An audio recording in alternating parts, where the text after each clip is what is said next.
You ready to roll, David? All right, cool. Ken Miller. Yes, sir. How you doing? Introduce yourself. I am Ken Miller. I'm owner of 821 Collision, North Haledon, New Jersey, and president of AASP, New Jersey. Nice. Tell us a little bit about how you got into the industry. Oh, boy. How far back do you want to go? As far as you want to go. I started in paintless dent repair in '94. Holy cow. It's a Yeah. long time ago. Yeah, one of the old guys. Yeah. I still do it today. Really? And then being in paintless dent repair, I got to go to, I had about 75 different shops that I went to. So I was really involved in the collision space, even though I wasn't doing collision work. Okay. And then my biggest customer wanted me to run his dealership reconditioning center. Okay. So I left the PDR space, went into corporate. I was a general manager, did that for 6 years. And then this little body shop came up. Okay. And I said, you know what, let's do it. Okay. So there we are. We met through the AASP National Board. Yep. And you are AASP New Jersey. Yep. And you are very passionate about education, especially in the collision space. I am. As a matter of fact, you've got a new collision podcast that we're working on rolling out now. Yep. Really interesting stuff because we're seeing that the gap between collision and mechanical is beginning to close a little bit. Yep. Right? You guys have fought some massive battles, and every day you get up and go to work just to get paid, you have to fight a massive battle. Yeah. Tell us the biggest challenges you see in the collision space right now. You know, you can rinse and repeat this for the last 30 years. Everybody's going to tell you the hardest thing is the insurers. Okay. You know, insurers don't want to pay. They're constantly putting downward pressure. I think the biggest challenge is that those that have given in to the pressure at the peril of the customer. Yeah. So they're taking shortcuts and cutting corners and delivering a product that may look like it's okay, but functionally it's wrong. ADAS is wrong. The potential repairs are wrong. They didn't identify potentially high-strength steels, which are not repairable, and they repaired them, all different kinds of stuff like that, which is really prevalent right now. And the more that the insurers push, the more these guys are willing to do that. And, I mean, the only person that loses in that is the customer. Right. Always. Well, just yesterday, you were showing me a video of something that happened this week. It gave me cold chills to think about this because this is a vehicle that's almost new. Yep. Hauling families around. You worked on this car, and you were unwilling to sacrifice the post-repair inspection because you said, hey, look, I don't care how minor it is. If the book says we do this, we do this. Yep. And you found something. Tell us a little bit about what you found. Yeah, so we had this car in. It had a dent in the tailgate. 2024 Honda CR-V, dent in the tailgate. We put a new tailgate on it just because returning it to pre-loss condition, you're not going to fill it up with Bondo or do anything like that, right? So we put a new tailgate on the car. Scan the car, no codes. Now, Honda requires you do certain things after a collision, right? So we're going through it, and we're inspecting seatbelts. Now, the seatbelt's passed. We do an initial seatbelt inspection when the car comes in. Okay. And it's not anything more than really a visual inspection to see if there's any webbing damage and an inertia test, right? Okay. So you grab the seatbelt, you give it a yank, passes the inertia test. Okay, that's working. But at the end, we'll go through the actual whatever they require. Some manufacturers require the belts come out. You turn them on a certain angle. You turn them a certain way. You test it that way. You do a visual inspection of the SRS components, right? Yeah. To make sure you look at the wiring to make sure nothing's burnt there, burnt inside. You know, depends. Everybody has a little different requirement. We did this inspection, pulled the seats out. We pulled the B-pillar trims off, and my technician noticed something that it just didn't look right. The electrical tape looked a little wrong. So he started to peel back the electrical tape and saw the end of one wire was cut. So pulled it back a little bit more now and realized that it was cut, but a resistor was wired into it. Oh, man. And there was no physical, although that one that he looked at was actually physically plugged in, it was on the seatbelt assembly itself, was plugged in, but the wires were cut and the resistor was wired in, tricking the computer to think that the seatbelt was there and functioning properly. Right. So in further inspection, we looked at everything else because that seatbelt's actually two components. It has the retractor, which cinches the belt tight, and then it has the one that locks the belt. So the one on the bottom was completely disconnected. The one on the other side was completely disconnected. The ones in the rear were completely disconnected. And these things are just laying in there with resistors wired into them that whoever did the repair prior, I mean, it's a 2024. The car had 1,000 miles on it when it got hit the first time. Yeah. And the guy, he was injured in that accident, so it was a traumatic experience for him as it was. So now we uncover this. We bring him into the shop, show him this. And the guy, he's like, I drive my family in this car, you know, and he's looking at us like, I'm so thankful that you found it, but like, what do I do now? Right. Like I've never seen it, to be honest. So it just, it's really, it's disturbing and it's criminal if you ask me. Yeah, absolutely. I agree. Yeah. So tell me, how does that feel to you, as a shop owner who's trying to progress the collision industry in a different direction, right? Because we know some of this stuff happens and we know that it's not necessarily the people who are doing it are bad people. They're being pressured by insurance companies. And so they decide, hey, I'll try this other thing, go this other direction. And they let that dictate what they're going to do, right? But how does that feel to you as a shop who's now working on this car? What would have happened if you didn't do that inspection? What happens if they're in an accident after the fact? What does that look like in the collision space? Yeah, exactly. Like there's a whole lot of liability anytime we touch any car, and anything basically that exists, unless you can prove you didn't do it. Yeah. Right? You did it. Right. Well, in this case, if you were to say, well, we didn't do that, and then they say, well, but you had an inspection you were supposed to do. What was the result of the inspection? Yep. Right? What are the liabilities that you face if somebody gets hurt in that car after the fact? We don't really want to know. But we know that there's definitely liability. So every inspection that's done, as redundant as it sounds, you take a photo of every single connector. Right. And then post it to the file so it lives in that file in perpetuity. That way, God forbid anything does ever happen. Right. You have all that documentation in a file. You can prove, yes, I did the inspection as I was supposed to do. Right. Checked it and it was good. This is mandated by Honda. Honda says you have to do this inspection after repair. Pretty much all manufacturers will have some sort of post-collision inspection. I mean, it varies. Like if you look at a Subaru, like Subaru's post-collision inspection, they say if on a Subaru, if the damage extends beyond minor cosmetic outer body distortion. So now you have to interpret that. Yeah. But if that is the case, then there's all kinds of, and this is without airbag deployment. So you're looking at pulling the headliner out, pulling the airbags out of the curtains, airbags out, doing seatbelt inspections, doing the actual retract. And these are all like physical inspections where you're looking at them, doing all this stuff, pulling the steering column out, measure the steering column. Then there's a tension test for the steering joint, the U-joint at the steering rack. So there's like all kinds of inspections that's my biggest frustration of the collision industry, because like I'll get in events and people will be talking about their severities, and severities is a nice way of saying, it's an industry buzzword of saying how much their average repair order is.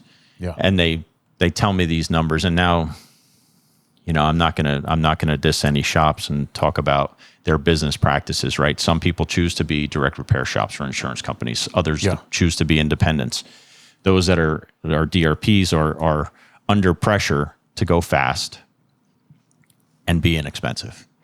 So they tell me their average severities, and I look at it and I go, all right, well, I know that car has close to that amount in inspections alone. You're pulling the headliners out. The insurance company is supposed to pay for this inspection? Supposed to pay for it, yeah. Well, so Amish Patel was the one who was telling me, he was talking about Subarus, and he said, I have fought to get that inspection paid for. And they will do everything they can to say it's not required. Yeah. But he said, do you think they will step in and do something to protect me if they say, no, we don't want to do that and we're not paying you for 100% it? no. He's like, they will absolutely not. He said, they'll throw me right under the bus Yeah. and say that I improperly repaired the car, while in the same sentence say, no, we're not going to pay you for doing that. Yeah. But see, in collision, like in the automotive space, the mechanical space, what do we say? We say, Mr. Client, your warranty company won't cover, or your insurance company won't cover, so here's the additional cost due. Right. Why is collision not doing that? So that's a conditioning thing, right? So from the beginning of time, these guys wanted to not let their shop down the street get a shot at this car, so they would all just try and do whatever they can do to steal the job, do it, get it cheaper. We're going to write a free estimate. We're going to do X, Y, and Z, right? Pardon me. And then when they get the car, they're all Superman. They got the big S on their chest, and they want to shield the customer from any of this.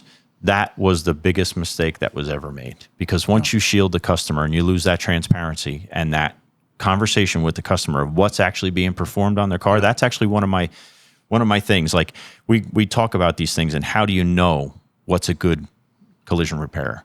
And I think transparency is the biggest thing. If you have a shop that says, just give me your keys, I'll call you when it's done, run. Yeah. You don't want that. Right. Because then you have no idea what's happening behind the scenes. Did they get paid for a new part and they are fixing this old part? And after it's painted, the average customer wouldn't even know. They don't know.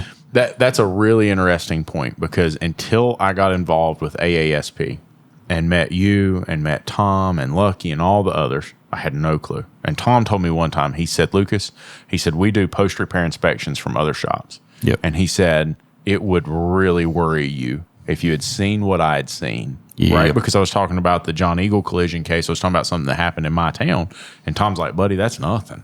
Right? Yeah. Like that. It's just that these others haven't been caught and documented. You just don't know about them. How many cars do you do a post-repair inspection on that somebody else worked on? Because we were talking, Tom, the reason that came up is Tom said, hey, I had a deal where we're fixing a car for somebody, and the insurance company demanded they pull that car. There was no ifs, ands, or buts about it. And he said, I'm not willing to sacrifice my quality to meet their demands. This is the cost of doing it. You can either pay or you go there. And then that car later got towed back to his shop or delivered back to his shop, and he did an inspection. And after the repair, right, which wouldn't have totaled the vehicle, to fix it would total the vehicle. Yeah. Right? How often does that happen? It's not as often as it should be. Unfortunately, in that situation, that exact situation, when a car is removed from the shop, brought to a shop that plays ball with the insurance company, these people are often burnt out by the time they get to that point. They just want their car back. They want their life back. They want to be back to normal, know? Right. And, once they get their car back, albeit maybe in a poor condition, they're just happy to have it back and drive. Now, that doesn't mean that I don't do post-repair inspections. I do. They're not popular. You're not going to win a popularity contest by, inspecting other people's work. And, it's not hard to find things. And granted, you got a little piece of something in the paint that maybe they'd skip by the painter and he didn't wet sand that out and polish it up or something like that. That was one thing. Nobody's going to die from, from an imperfection in the paint. But when we start looking at these other things, and I was just talking to somebody upstairs about that CRV. Like, that car is likely totaled. If I have to fix it. And I'm totally speaking out of school, and I have nothing to back that up. But I can see the front end is not done properly. We're looking at this, and the striker on the hood I can see is physically bent. Got it. So they bent it so it latches into the latch properly for the hood. Instead of pulling instead of pulling the frame over where it's supposed to be, so a straight striker would fall in the right spot. There's very little movement on that latch. Right. So they just bent now that's the only thing that keeps that hood latched down from blowing up as you're driving down the road. And here you are putting extra stress on it to bend it over to make it latch into this thing. So if we were to fix it, we got to undo everything that they've done. And now, I don't really know what they've done. So think about, I'm going to fix this car and say it's fixed and it's good. Well, I've got to do a lot of discovery to know what's been done. Right. So I got to undo what they did, look at everything they did, try and recreate the accident damage in my head. Right. To think about, okay, what else? So there's a whole, like when we do a car comes in for a collision at the shop, we do this whole complete damage analysis. So we're doing gap measurements because the manufacturer gives us a tolerance. We know that gap is supposed to be 4.0 and it's got a tolerance of whatever it is. Some are really tight. You look at a Hyundai, it's got a tolerance of 0.5. So if it's less than 3.5 or more than 4.5, it's out. So why is it out?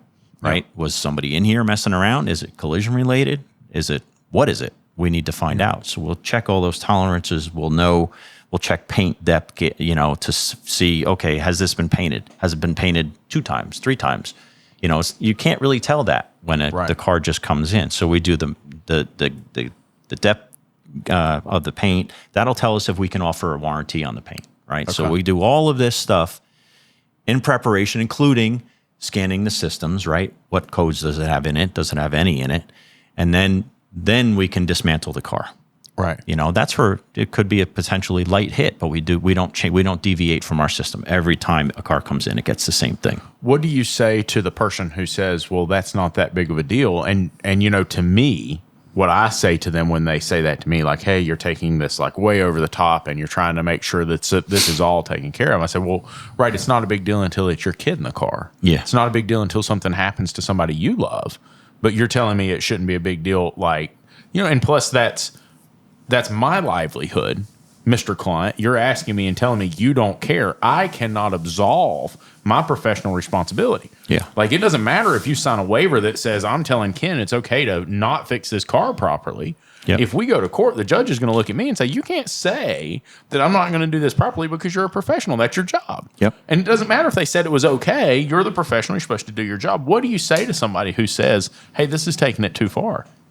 So, we get that on pretty much every job because an insurer will be the first one to tell you that you're doing too much, doing things that are unnecessary and whatnot. So that's an easier one because the repair documentation tells you exactly what you have to do. Yeah. Given this scenario, you got to do this, right? And there's times like you're pulling cars apart, pulling headliners out for cars that are minor damage. Right. But here you go. This 2024 CRV. Now I've documented it. I've made videos about it. That'll be my next tutorial piece to say, this is why we do what we do. Right. This is completely, it may seem ridiculous to you, but it's not ridiculous to us. Like, this is what we have to do. For sure. It does not sound like the insurance companies would like you very much. Is it true they have internal communications and documents talking about how terrible Ken Miller is? In all seriousness, do you work with insurance companies? So we do work with insurance companies because that's part of that business, right? Yeah. However, it is back to your point before, that insurance is no different than the aftermarket insurance that somebody may buy for repairs. Right. Where your labor rate is X and they pay a third of that. Right. So we do work with them. We do assist our clients in getting as much as they can through documentation. This is what the regulation states. Like, this is the law. Right. This is the law, and this is where you can find the law in New Jersey under Fair Claims Settlement Act. Here it is. This is what you're entitled to. This is what they're supposed to be doing. This is the repair documentation, the manufacturer documentation. Right. So you can defend yourself against that.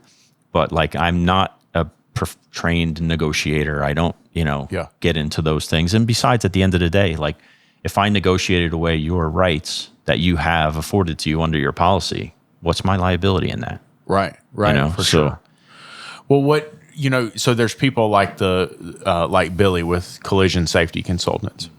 How do you view those people when you see an organization like that? What do you see out of an organization like that in the collision space? They're great consumer advocacy things, where you were sharing a story with me last night at dinner, about what they were doing down in North Carolina with the people that were after the hurricane. With the flooded vehicles. And that's not uncommon. You know, Right. that's just a new tactic that they came up with where they're taking cars and, you know, Right. doing that with them. But having somebody that is a professional, that does know the regulation, that does know what they can and cannot do Right. to advocate for somebody, because at the end of the day, nobody really wants to believe that your insurance company's taking advantage of you, right? Right. Like you've been paying them for the last 15 years or whatever it is, however you had the policy, right? You pay them on time all the time, and you expect them to indemnify you when you get to a point where you need coverage, and they're not. Right. Yeah, absolutely. Well, I mean, what you're talking about in North Carolina, what they did is all the insurers, when somebody called and said their car was totaled or their car had been flooded, all the insurers came out and they picked up all the cars. They took them all and they put them in a Copart lot. And they said, here's what we'll give you for this. And what they said when they were picking the cars up is they said, hey, we're going to get these cars, or your car, we're going to take it back, we're going to evaluate it, and we're going to give you a settlement on this because it's no good anymore. It's totaled. We're going to take the car. But they didn't really explain what was happening, because in most cases, it's at a body shop, it's at a repair shop, it's in your driveway, and you have a chance to say, no, I don't accept that settlement. That's not right. That's not what this car's worth. But instead, they took it upon themselves because these people were struggling financially. Mm-hmm. They had a lot of losses all at the same time, and they took it upon themselves to take these and put these in a lot to where they had control of the situation. And now what do they say? They say, well, we're going to have to charge you storage if you don't accept this settlement. And by the way, we're only going to pay you a percentage of what the settlement should be, right? And because you don't have your car and you need money because you just went through this very traumatic experience, tell you what, how about you take, when we're supposed to give you 30, we'll give you 15, right? That's not right. Nope. And it's manipulative, because these people, when somebody is in a high stress environment, now I've learned this about them. I've watched them do this. When somebody's in a high stress environment, they know when to push, and they know where they're going to get something. They know how to navigate that stress and use it to their advantage. That's fucked up. Yep. That's wrong. Yep. I can't see it any other way. Yep. I don't know if you guys caught the it's probably a week and a half ago or so, Senator Hawley and Senator Kim had a couple insurance executives in the Senate for. Yeah. And, it's obviously the executives deny any of that stuff happens, of course, right. But it's see it systemic. Every day. Yeah. It's this is part of the way it goes. I share a story about how they systemically change things. In New Jersey, they changed the law about uninsured and underinsured motorists. Okay. And what you can do with that. So you could actually, now there's a private right of action to sue an insurer for mishandling a claim for underinsured motorists. Okay. And what that allowed for treble damages, court cost, fees, and everything else. So what they did, at least this is what we're extrapolating from this now, from a couple of different scenarios that we've had, but my family was one of them. My wife and my two kids were down the shore, and my kids are adults, so they're coming up the parkway and sitting in stop and go traffic. Somebody hit them from behind.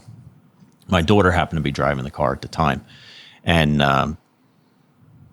the cops come and write the report and everything else. We get the report a week later and file a claim against the person that had struck them from behind. And come to find out they had no coverage. They had a card but no coverage. Right? Okay. So now we go through our own policy on the or underinsured motorists. There was an uninsured motorist. And I told my wife, okay, you make the claim, it's your car.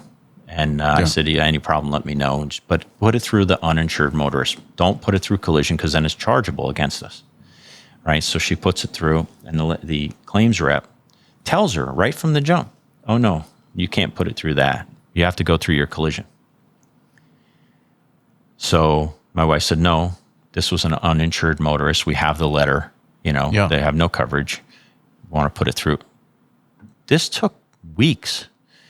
They went back and forth with us so many times. And I said, okay. Now I remember I got an email from her, because I said, all right, send it off to me. I'll deal with it. Yeah. And the lady, actually, the claims rep, sent me a snippet of the New Jersey Administrative Code. She didn't know who she was messing with, did she? And I looked at it, and now I know the regulations fairly well. And I looked at it, and I said, okay, it was part of Title 17, which is part of the corporations and insurance. So I was like, okay, you know what? I was in the doctor's office at the time, and I said, I don't know this code, so I'm not just going to rush to a response. I said, I'm going to go back and research it. But essentially, it said something to the effect of, and I don't remember it exactly, it's been a little while, if you have collision coverage, you have to go through your collision coverage. Mm-hmm. Okay. I don't know it, so let me go research it. That language specifically was nowhere listed anywhere in that code. Nothing, zero. It was completely something else. But here's an insurer misrepresenting a administrative code as if it were, factual. Right. But how many people, even myself, okay, well, hold on a minute, I don't know that. And if they're telling me that, but how many people are going to go back, go to the administrative code, look up the administrative code, and see that that's roll over. A lie, like an outright lie. So long story short, I made a complaint to the state. They ended up, at the same time, my daughter's moving out. This is another segue of the story. So the insurer says, oh, she can't be on your policy anymore. She's got to have her own policy. Okay, fine, no problem. So they come back with a quote, ridiculous quote. I'm like, why so much? She was on our policy, same car. All she's doing is moving. Well, she has an accident against her. Kid's never been in an accident. Right. Oh, no, it's recent. So they put it through the collision coverage. It was used as a chargeable accident against her in cow, shopping for a new policy. So long story short, we got it straightened out. They removed it from her record. We got it through the uninsured motorist coverage. But since that time, we've had 3 more clients, different insurers, same exact behavior. So the insurers looked at it and said, okay, well, we have liability over here now where if we do what we do, we can potentially be sued, treble damages, blah, blah, blah. Right. Let's change the game. They changed the game to say, oh, no, you have to go through your collision coverage. That's 3 more instances since then. Could you imagine navigating that on a daily basis? I mean, that's especially for the labor rates that you guys have to charge because of that. I mean, could you imagine that, David? Is it that the insurance companies are just not charging enough? So I talked to an underwriter who I got to be friendly with in the industry. He doesn't underwrite auto, but he's obviously in the insurance business. And he says they don't actually figure out what the real, true underwriting rate is for a vehicle until 5 years after it's been introduced. Holy cow. And I think essentially they do it by seeing what the losses are for those vehicles. And then 5 years later, they can actually figure out what it is. So I think there's a fair amount of what you're saying there. Like they just don't charge enough. Yeah. And I'm sure there's a lot of undercutting and, we can save you 10%, 15%, whatever. And so everybody's trying to chase that money. Yeah. And then not wanting to pay out after the fact because they just don't have it. Yeah. The part that I struggle with is that, there's a ratio in compensation, from the CEO compensation to the average of the employee compensation. And if you look at the trajectory from the 70s when they started tracking this to now, especially in the insurance side, it's like between 200 and something and 300 and something to 1. Wow. Is the ratio. Yeah. These CEOs, and granted, I get it. Like, that's big corporations and they're, they got to make profit and everything else. But they're making profit off the backs of the people that are paying the premiums. Right. And it can be a little egregious profit, just a touch. Yeah. Right. Well, the problem with that, you say that, and that's fair until they get hit with a whole mess of claims coming in all at once. Like, they just got wiped out in California. Yeah. They just absolutely got wiped out in California. Well, how are they going to make that up? Yeah. So even if they had 2 or 3 years where they were making record profits, they're going to have 1 year just wipe out 2 or 3 years of record profits. About the same time, and that was massive too. The what? Helene, the hurricane. Oh, yeah. Yeah, so they get wiped out in North Carolina. They get wiped out in California. Mm-hmm. So what are they going to do at that point? They're going to jack up their rates for the next 2 or 3 years just to make back the money that they've lost. Yeah. Because at the end of the day, all that matters is their return to the shareholder. That's all that matters. They Right. The customer's not the customer. Yeah. The customer is a means to an end. And the means to the end is the shareholder value. Yep. So they don't care that they're screwing the customer. That's not the customer. The customer's the shareholder. Yeah, that's a valid point. Ken, what do you say to the consumer who's in an accident? Can you give us a rough best practices idea of how to protect yourself in a situation like that? Man, that's a tough one. You have to find yourself an advocate, right? Okay. You have to find yourself either a shop that is an advocate or Billy, something like that. Billy doesn't. I don't know what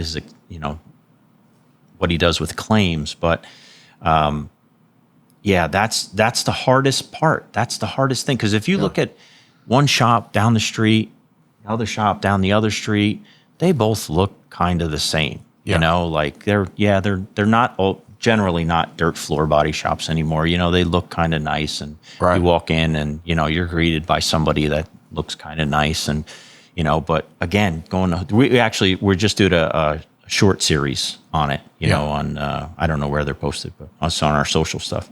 But it's about what to look for and what to do and, you know, how to do it. But there's no silver bullet. You know, it's not like I can say, oh yeah, this is it. Like, not like go to the, you know, the brightest and shiniest one and say, you know, I feel safe here, because those are sometimes the ones that are not doing the right things. Right. Well, and I mean, that's just it, is each state has different regulations. Each state has different requirements, and the insurers can flex and move and adopt or adapt to that state and what's advantageous to them. And so it's impossible to look from state to state to state and say, hey, here's the way to do this. I think you're right. I think the only way to do it is find an advocate. We see a lot of guys, and I think more and more we're seeing mechanical shops turn down any insurance work, right? They're to the point they're just saying, nah, you can get them to pay you and you can pay me. Yeah. But I'm going to fix the car, right? My job's to fix the car and fix the car right. And I was telling you that we had a number of claims after the flood.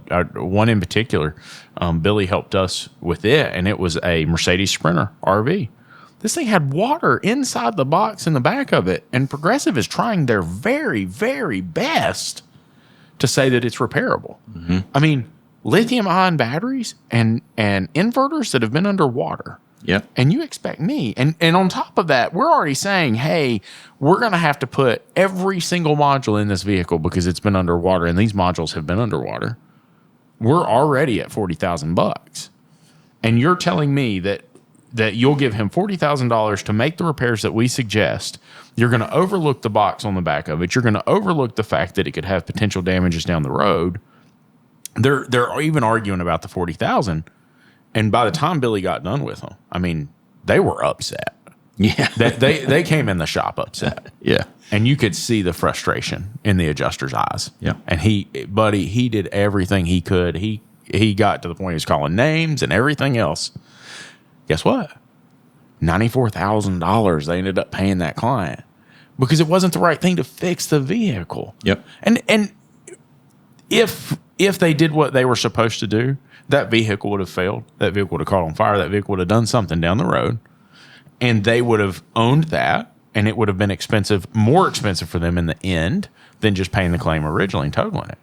But see, they weren't going to do that. Yeah. They didn't like that. They were going to say, hey, we'll fix it now, and then we'll come up with a way later to get out of covering it the rest of the way. That's wrong, right? But it happens every single day. How do you see collision and mechanical? Because it feels like we're getting closer and closer together, but it also feels like there's like this huge divide between us. How do you think that these two industries are coming together? So I've been saying this since ADAS is really becoming more mainstream. Independent mechanical guys didn't so much have to deal with this 5 years ago, right? Because you were working on cars that a 3-4-year-old car, the dealer's pretty much handling all of the, you know, for sure, all the maintenance and all the other stuff on it. So you guys weren't seeing it. Now, independent mechanical is coming into ADAS that we've been dealing with since the advent, really, because you know, like I'm working on 2025s, you know, so we have to be familiar with that technology, and we have to be able to address it in whatever capacity it gets done. But I think that's what's driving us being closer and closer together, right? Because that's the one common thread that we both have to deal with now. You guys are seeing it. And simple things, changing tires could trigger ADAS calibrations. Right. Alignments definitely do. Yeah. Oh, You know? absolutely. So like all these things that weren't really a thing you didn't have to think about are now an issue. Yeah. You know, some guys are opening. I was just talking upstairs to some of the guys about it, because there's guys that are, I know when I open my calibration shop, it's like, okay, well, I got the calibration space, and pretty much every calibration starts with knowing that the wheel alignment is straight, right? So how do you really verify that without having an alignment rack? So, okay, so now we have an alignment rack. Yeah. Well, if you're in the alignment space, well, you might as well be in the tire space. Right. So now you've got tire equipment, you've got alignment rack, so there's starting to be crossover there, you know, maybe more so than before, where that would have been a sublet item for me. Right. You know, and I think mechanical guys that are embracing ADAS are now building our ADAS calibration centers that can service collision guys, because not everybody's going to make that jump. Yeah. You know? Yeah. So it's really interesting, because one of the things that we see, and I'm curious how this differentiates across the board here, because one of the things that we keep running into, and even guys I told you about a story last night where a shop owner says, hey, my lead tech tells me that as long as I put the parts back on exactly like I took them off, there's no need to calibrate this car. And that's not true. We know that's not true. Yep. Right? But there is a belief in the mechanical space, and maybe even some in the collision space, that that's the case, right? When we talk about this liability aspect, because I've got shops who are doing alignments on cars that I have told the consumer, I have to do a calibration on this, and here's how much it is to do the calibration. And that shop says, you don't need no calibration. I've got dealers telling them that.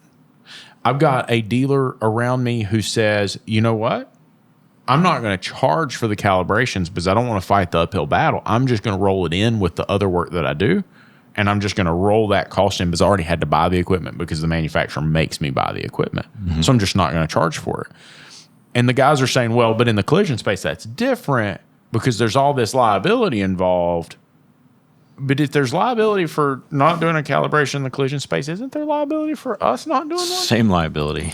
Yeah. Yeah, same like stuff. The car doesn't do what it's supposed to do. Yeah. All of a sudden. Exactly. Yeah. Right.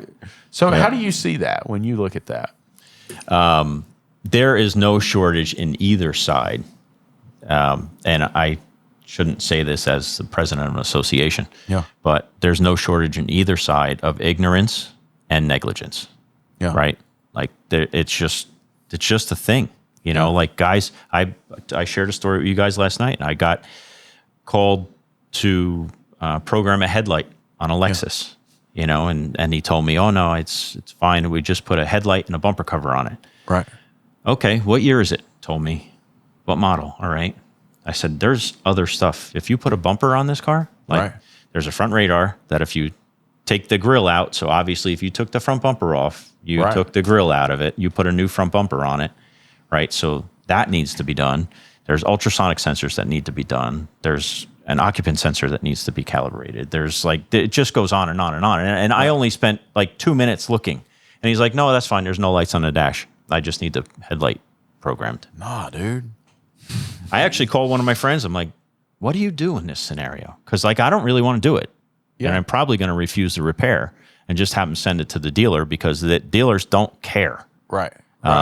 You know, but like when you know and you don't perform, well, that's negligence. Yeah. Right. Yeah. And like, I don't want to be in that How do the situation. dealers get away with not caring? I don't want to care either.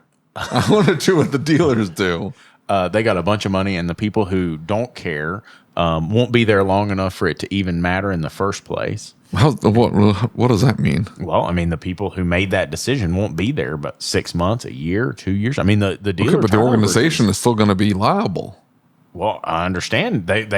Heck, I've seen where dealer organizations have sent them after the employee who did it years after the fact. You know, the thing is, you mentioned John Eagle before. The unfortunate thing is that in this industry, we generally don't learn until people die.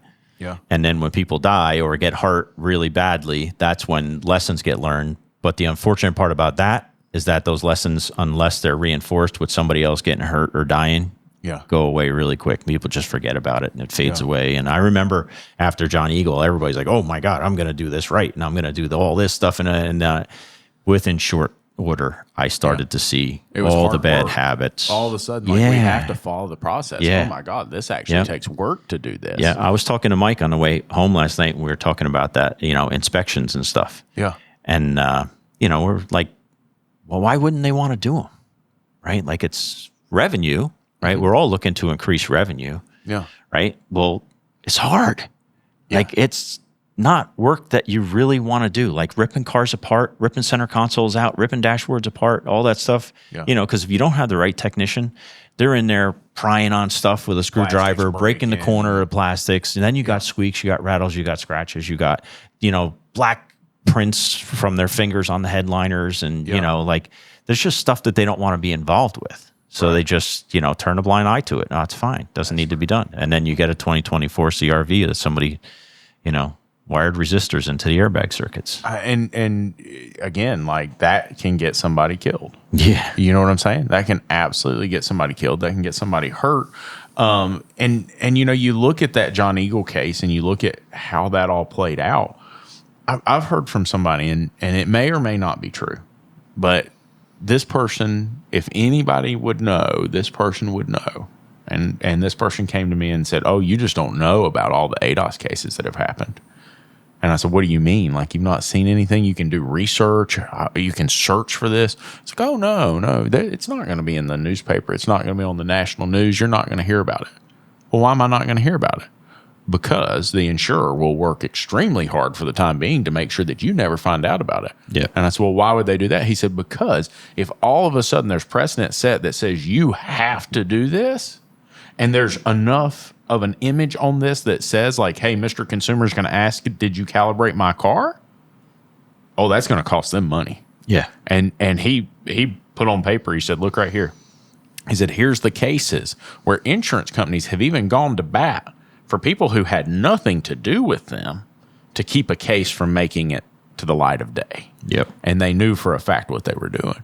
Yep. And he said, just add it up. Just add the dollars up. If you add the dollars up for every single car in the United States right now that's on the road, and he has the statistics, has the numbers, he says you add that dollar amount up for each one of those calibrations, even at insurance rate, and you tell me how much it was if 10% of those cars were in a collision that required calibration today. And he said, I'm going to tell you right now, less than 0.25% of those cars are actually getting the proper calibration because the insurance company will fight about paying for it. Mm-hmm. I remember talking to Amish Patel, and he said, Lucas, I will spend 8 hours on a Subaru just getting my documentation in order so they will pay me to calibrate this car. And he said, when this all first started, he said, I would go to them and say, here's the calibration we did. And they would say, no, we need documentation and proof. And he said, so I would take them the documentation and proof, and they would say, oh, that's not adequate. Mm-hmm. And he said, so I just kept fighting back through this to the point that I'm videotaping a calibration tech calibrating this car, saying it's calibrated. And they said, why are you fighting us so hard on this? He said, because it's not because I worry about the money. It's because I care about the person in the car. Yeah. I want the car fixed right. That's what I do. I fix cars. I don't half-ass it, right? I fix the freaking car. And so I think that there's this like mindset that, it'll be fine. Yeah. I'm not going to worry about it. Yeah, totally. Right. And how do you dissuade the collision shop from using the sketchy mobile guy who's putting cardboard up to block the camera so the sunlight doesn't affect the calibration and just keeps rolling it until it says it's green? And so, because the collision shop just goes, Sketchy Bob does it. Yeah. The mobile guy. Yeah. It's like, okay, well, Sketchy Bob's not doing it right. Yeah. Like, well, it turns off the light. It's calibrated. I can turn it in. Mm-hmm. It's not mine liability. It's Sketchy Bob's. Well, Sketchy Bob's going to disappear the minute there's a problem. Yep. And at the end of the day, I don't know what the rest of the country looks like, but we're licensed through the Department of Motor Vehicles in New Jersey. And anything that we do, be it done in-house or sublet, it says we're responsible to the director of the Division of Motor Vehicles for that repair. So, like, there's no passing the buck, Is that in mechanical too, or is that just collision? Mechanical shops in New Jersey are still not licensed. So What? Okay, so we're going to set David off here because David does not believe in licensing regulations. If David could do away with the federal government today, they'd be gone. No, they need to be around to protect us from invasion from Canada. I don't know who's going to invade us, but somebody could conceivably try to invade us, and in those instances, that's what the federal government's Jeff for. comes running across the border Yeah. with his rainbow maple leaf.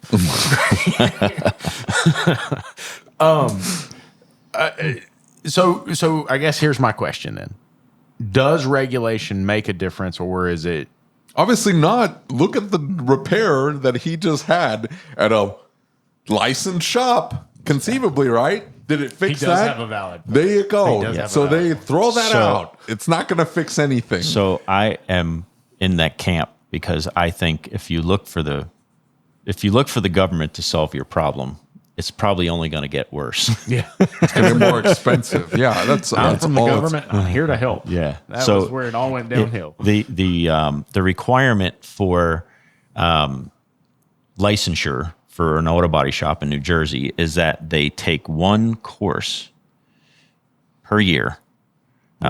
One course per year. And now this doesn't have to be a course from an accredited organization or anything like that. You can have 3M come in and show you how to use the newest seam sealer. And if they offer a certificate with it, you can present that to the department as your course for the year. Yeah. I mean, that might be okay with a 1974 Buick. Right.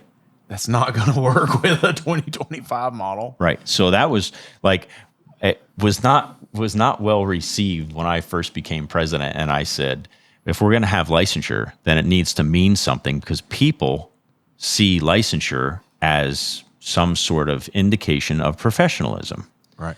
Right. So, okay. So if we're going to do that, then we have to tie it to some sort of accreditation, something. I said, Yeah. I would suggest ICAR Gold Class would be what we tie it to, because for you to receive ICAR Gold Class recognition, each one of your technicians has taken a certain amount of courses, and they are required X amount. They're required at least, once they receive their platinum, 6 hours a year in each discipline to maintain it. Right. So Yeah. we're in a way better position now. We're not talking about the shops that have people that take the courses for the technicians that are Yeah. unwilling or unable. We're going to leave that out of it, right? Because you're always going to have bad actors. Yeah. But at least if we tie it to something that means something, then we're in a better spot. But that was not well received. I'd say not. No. Why wouldn't they? Because the shops that want to do it right will embrace it. Mm-hmm. It'll run everybody else off. I thought that way too, but Yeah. no, it was not well received, because there's not a lot of people and there's a significant investment there. Like, when you're training, like it's, we're on a subscription based model for that, but still, plus the weldings are all additional. And, you're spending a small shop like mine can spend $8,000-$10,000 every single year on training to maintain that level of, certification. I think that's where our industry has to go, though. I agree. Right. But I don't know, how do we convince everybody to get on board? Is it, I was getting ready to say, is it the old guard that does that? But then I look at Tom and I look at Lucky and I look at the other guys I know, and they're on board. Yeah. What do we need to do? Yeah. Like, how do we make this? How do we solidify this? Yep. And I talked to Lucky a lot, and Lucky sold his shops, right? Yeah, And that's probably the most beautiful house I think I've ever seen. A little jelly. But in some of the conversations with Lucky was like, hey man, I'm tired. I have been fighting this uphill battle for years. And my fear is like, yeah, I know you're there, and I know there's other guys in the collision space, but my fear is that we're going to start seeing some of these guys who have worked to do it right, work to protect the consumer, work to be an advocate, start to fade away because they're so tired of doing this. And you're right. And the problem I see is that in this Walmart culture of a world that we live in, it's price only that makes the difference. Now, as well as I do, like we just went over training. You're going to spend X amount in training, and you're going to have maybe you're going to have manufacturer certifications on the collision side, right? That's all a la carte. That's all. Each one has a cost, right? Yeah. And then you're going to have manufacturer scan tools and equipment, and ADAS stuff, and all the other stuff. It all comes at a cost, right? So there has to be a certain ROI involved. But then once you get there and you are doing a job that Joe's body shop down the street can't do, or Joe's mechanic shop even can't do, you get labeled and demonized as overcharging, or you're doing something wrong. In fact, it's the exact opposite. Yep. Like you're the one doing it right. Right. You're the one that's taken the time to invest in learning what needs to be done, and then after you learned it, you're going to perform it because that's what is required for a safe and proper repair. When we talk about what we charge, then, I mean, what did you tell me you're limited to on collision, on bodywork? In New Jersey, I think the labor rate that insurers will pay, I don't know, maybe I honestly don't even know what it is. My labor rate's a little higher than theirs, but it's like $60 an hour. $60-some an hour, maybe. How do you fix that, though? I mean, what do you do to fix that? So I don't know, and it like shops. My labor rate is I won't call it considerably higher, but is a little higher than that, right? So you have to be an expert estimator, right? Yeah. To make sure that every single not included operation that you're going to perform is accounted for. Wipe the windows, point to on the estimate, right? That has to be done. And that's goes back to training as well. It's just a different kind of training. Instead of technical training, it's just office training. But to make sure that every single item is captured, and I don't think you're ever going to fix the labor rate issue. Like in even the mechanical side, you'll creep up. You can do a little bit, here and there, but then you get to a point where you're just outside the market, right? Because you've got a whole bunch of guys that are willing to do an alignment for way less than it needs to be done because they're not doing the actual work. Do you think associations like AASP New Jersey and ASTA in North Carolina and WACA and the other parts of the country, do you think that they will be able to turn enough people in the right direction that we can stand up and say, no, this is what it's going to be? Man, I do this every day as a volunteer, right? Like we spend a lot of time volunteering for organizations, fighting for doing the right thing. My membership in collision side is maybe 10 or 15% of the total shops of New Jersey. Yeah. Maybe 10 or 15% of those shops are doing the right thing. That's crazy. So talk about the minority trying to influence, and you see it all the time. That's why you're sitting here talking. Yeah, right? Of course. Absolutely. But it's such a small percentage of people that are willing to stand up for what's right. And oftentimes in these situations, we're doing this for free. There's no compensation for us. Yeah. It's just for fighting for what is right, and fighting for, so I don't know if you guys know CIC, Collision Industry Conference. I think one of the most impactful things about CIC is they put that empty chair on the stage, and the empty chair signifies the person that doesn't have a voice in the conversations about what's going on. Yeah. But they are still the ones that we're responsible to, the ones that, the person who pays the ultimate price if something goes. Yeah. Yep. So we're doing it for the empty chair. Amen, buddy. Amen. So in closing, tell me a little bit. You have a massive show for collision in New Jersey. It's called the Northeast Show. Yeah. Lots of people come to this for collision, but you've recognized the need to move into the mechanical space because there's no representation in New Jersey for the mechanical space. Tell us a little bit about that, and tell us a little bit about the show and what you're hoping to achieve, because we're here at Tools, and we've been going around talking to folks that could potentially come in and be in that mechanical space to train and add that value. Tell us a little bit about what's going on. Yeah. So I haven't been involved in association all that long. So a lot of this predates me. AASP New Jersey had a bigger mechanical contingent years ago, from what I'm told. They've kind of let that slide over the years down to just a handful of, diehard members. Yeah. In serving on the board, it was the mechanical director always wanted to see more from it, to do more with it. Yeah. And when I became president, I said, I will do my best to help you, realize that reality. So we just got approval, and I just hired we have now a second executive director in our association that he's going to be responsible for just mechanical. It's too much.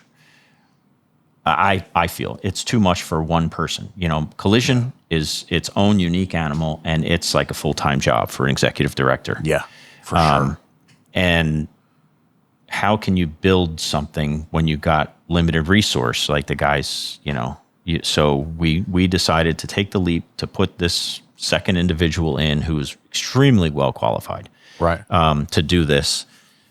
So that's our goal. Our goal is to build up the mechanical side in AASP New Jersey, right, and to hopefully at some point for them to be equal in size. Right. It'll make us we're already a really strong association. Yeah, we're known across the country for what it is we do and everything else. And the Northeast Show is part of what we're known for. That's the second largest collision show, not by a little. Right. The obviously the first being SEMA. SEMA is just, you can't compete with SEMA. It's too much. It is definitely too much. Yeah. And to the listeners who have not been to SEMA and Apex, right? Like Apex is massive. Yeah. And it's overwhelming. SEMA, stupid. Yeah, dude, I'm telling you, like, if there's one thing in my career that's going to result in me having a mobility scooter, it's that. Yeah. I mean, it's not working on cars. It's Dude, not it's any no of this. joke. Dude, you could walk for 3 days. I see a quarter of it. The first year we had the national meeting out there, I got a new pair of shoes, and I'm like, these feel really good. Yeah. I'm going to bring my new shoes out there. Yeah. By day 2, my feet were bleeding. Oh, dude, I'm telling you, I bet. I was like, you got to be kidding me. Where is it? Well, I mean, that was just it. Is every time I would walk somewhere, I would be like, did I see that, or is that their second booth? Yeah. Maybe that's the... Okay, now wait a minute. I know I'm in a different place. Is this a third booth? You know, it's overwhelming. Yeah. And so you're going to be bringing some educational components, because the Northeast Show has primarily been a trade show. It's been about the collision industry. That I don't want to say that's morphing or changing, but it sounds like you're going to do something a little bit different over the next couple of years. Yeah. So part of my goal of being out here and meeting people and talking to people is I want to know what provides value to mechanical shops. Yeah. Right. Because everybody's got a different idea, but this is a higher level, right? You talk to Joe's mechanic shop. He may think one thing, but you know, this is a potentially higher level. So I want to know what everybody thinks brings value to mechanical membership, what we can do to bring that value. And part of that is expanding the Northeast Show. I hope to get, albeit we do have mechanical people there, especially some of the crossover now, right? With Hunter and all that stuff. We have them at the show already. Right. But to bring more mechanical people into the show, to bring more mechanical presence to the show, that's my goal. That's my goal for Northeast moving ahead. I got 2 more years. Actually, 2 more years as president, I think. Got a lot of work to do. Yeah. And it's going to be the 50th anniversary of Northeast will be my last year as president. Awesome, dude. So we're going to blow it up that year. We're going to just make it crazy big and a party and have fun. And then I'm going to do a mic drop and walk out the door. And if it all goes wrong, sorry guys, this isn't really my fault. When is the Northeast Show? Northeast Show is... it's always around St. Patrick's Day weekend in March. It's always around the 15th, 17th of March. I think this year it falls a week later. I think it's the 20th. Okay. Right around 20th. Got it. Sounds Yeah. good. So we need all of the mechanical shops to go become members. Yeah. And if you're up north and get over there and sign up as members and begin to help move the needle a little bit. Absolutely. Ken Miller, thank you for being here. When your podcast comes out, we'll have a link down in the show notes below so they can go check it out. Sounds good. All right. Thanks for bud. having me. Yes, sir.